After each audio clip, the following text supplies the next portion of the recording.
Laws governing marriages in India. Hello friends, कैसे हैं आप लोग। तो आज की ये वीडियो उन लॉ पे बेस्ड है जो कि मैरिज से किसी ना किसी तरीके से डील करते हैं। So let's begin. The Parsi marriage and divorce act 1936। ये एक्ट 23 अप्रैल 1936 में इनैक्ट हुआ था और ये पूरे India including union territories of Ladakh and JNK पे भी अप्लाई होता है। ये एक्ट हर एक इंडिविजुअल पे अप्लाई होता है जो कि पारसी बाय रिलीजन है और साथ ही ये पारसी मैरिज को भी गवर्न करता है। अगर कोई पारसी पर्सन किसी दूसरे रिलीजन के पर्सन से इस एक्ट के अंडर शादी करता है तो वो अनलॉफुल माना जाएगा। साथ ही इस एक्ट का सेक्शन 32 डाइवोर्स के ग्राउंड्स को प्रोवाइड करता है। The Indian Christian marriage act 1872। ये एक्ट 18 जुलाई 1872 में इनैक्ट किया गया था और साथ ही the Indian Christian marriage act पूरे इंडिया पर अप्लाई किया जाता है including the union territories of JNK and Ladakh. जब कोई पर्सन जो कि क्रिश्चियन बाय रिलीजन है और दूसरे क्रिश्चियन पर्सन से शादी करता है तो वो शादी इस एक्ट के अंडर गवर्न होती है। इस एक्ट के अकॉर्डिंग मैरिज तभी सोलमनाइज होगी जब दोनों पार्टी क्रिश्चियन रिलीजन को फॉलो करते हों। अगर दोनों पार्टीज में से कोई एक पार्टी किसी दूसरे रिलीजन को फॉलो करता होगा तो मैरिज वॉइड मानी जाएगी। The Muslim personal law application act 1937। ये एक्ट 7 अक्टूबर 1937 में इनैक्ट हुआ था और ये एक्ट शरीयत लॉ पे बेस्ड है।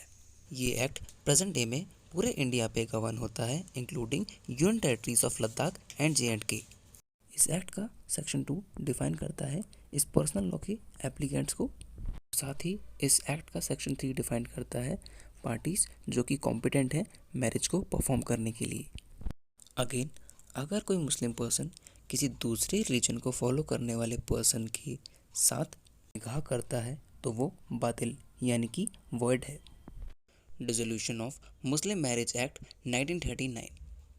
ये एक्ट 17 मई 1939 को इनैक्ट किया गया था और ये एक्ट मुस्लिम मैरिज को डिसॉल्व करने के लिए वेरियस ग्राउंड्स प्रोवाइड कराता है। The Muslim women protection of right on marriage act 2019। ये एक्ट 31 जुलाई 2019 को इन्फोर्स किया गया था और इस एक्ट का मेन मोटिव मुस्लिम वुमेन को प्रोटेक्शंस और मैरिज से रिलेटेड राइट्स को प्रोवाइड कराना है। साथ ही ये एक्ट ट्रिपल तलाक जैसे ईवल को ख़त्म करने के लिए भी इन्फोर्स किया गया है। अगर कोई हस्बैंड अपनी वाइफ को इंस्टेंट ट्रिपल तलाक प्रोनाउंस करता है तो वो वॉइड और इलीगल है, जिसके चलते हस्बैंड 3 साल तक की सज़ा और हार जाने का हकदार है। अगर आपने अभी तक मेरी previous video dissolution of Muslim marriage act नहीं देखी है तो उसे ज़रूर देखिएगा, लिंक डिस्क्रिप्शन में है। The Muslim women protection of rights on divorce act 1986। ये एक्ट 19 मई 1986 को इन्फोर्स किया गया था। ये एक्ट पूरे इंडिया में रेगुलेट होता है अलॉन्ग विद यूटीज़। इस केस में कोर्ट मुस्लिम वुमेन को डाइवोर्स से रिलेटेड राइट्स प्रिवेल कराता है अगर हस्बैंड अपनी किसी ड्यूटी और ऑब्लिगेशन को फुलफिल करने से चूक जाए। The Hindu marriage act 1955। ये एक्ट 18 मई 1955 को इन्फोर्स किया गया था और सारी हिंदू मैरिज इस एक्ट के अंडर गवर्न की जाती हैं। इस एक्ट का सेक्शन 1 बताता है कि ये एक्ट पूरे इंडिया के साथ उन हिंदू डोमिसाइल्ड पर भी अप्लाई होता है जो इंडियन टेरिटरी के बाहर रहते हैं। इस एक्ट का सेक्शन 2 हिंदूज को डिफाइन करता है पर्सन जो कि हिंदू रिलीजन में किसी भी फॉर्म को फॉलो करता हो इंक्लूडिंग वीर शिवा यानी कि लिंगेट्स जो गॉड शिव को वर्शिप करते हैं। साथ ही ब्राह्मो, प्रार्थना और आर्य समाज के फॉलोअर्स भी हिंदू कंसीडर किए जाते हैं। सेक्शन 2 का क्लॉज बी बताता है कि पर्सन बुद्धिस्ट, जैन और सिख रिलीजन से बिलोंग करते हैं वो भी हिंदू माने जाते हैं और इस एक्ट के अंडर गवर्न होते हैं। साथ ही कोई भी पर्सन जो कि इस एक्ट की निर्धारित की गई सीमा तक रहते हों और मुस्लिम, क्रिश्चियन, पारसी अथवा ज्यू धर्म को मानते हों और पालन करते हों तो वो पर्सन इस एक्ट के अकॉर्डिंग गवर्न नहीं किए जाएंगे और वो हिंदू नहीं कहलाएंगे। अल्टीमेटली हिंदू रिलीजन के पर्सन ही इस एक्ट के अंडर मैरिज कर सकते हैं। और इस एक्ट का सेक्शन 13 डाइवोर्स को डिफाइन करता है, जो कि मैंने अपनी प्रीवियस वीडियो में एक्सप्लेन किया हुआ है। अब चलिए आगे बढ़ते हैं इस वीडियो के सबसे इम्पोर्टेंट एक्ट पे, the special marriage act 1954।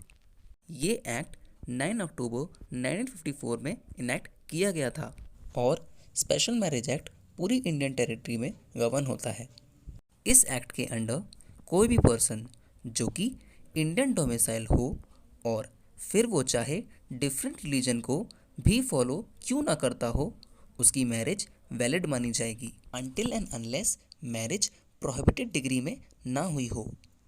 Special marriage act किसी भी दो रिलीजन के बीच में पीस और हार्मनी मेंटेन करते हुए मैरिज को मैरिज ऑफिसर्स के प्रेजेंस में सोलमनाइज और लीगलाइज कराता है, फिर वो चाहे persons Hindu Muslim, Hindu Christian, Muslim Christian etcetera religion को फॉलो करते हों।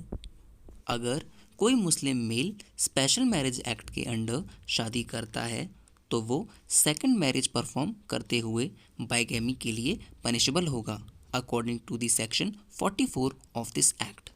साथ ही इस एक्ट का सेक्शन 27 डाइवोर्स के वेरियस ग्राउंड्स प्रोवाइड कराता है। मैरिज से रिलेटेड और भी इम्पोर्टेंट लॉज हैं जिन्हें मैंने अपनी प्रीवियस वीडियो में कवर किए हैं। Child marriage restaurant act 1929, Hindu marriage validation of proceeding act 1960, foreign marriage act 1969 और prohibition of child marriage act 2006।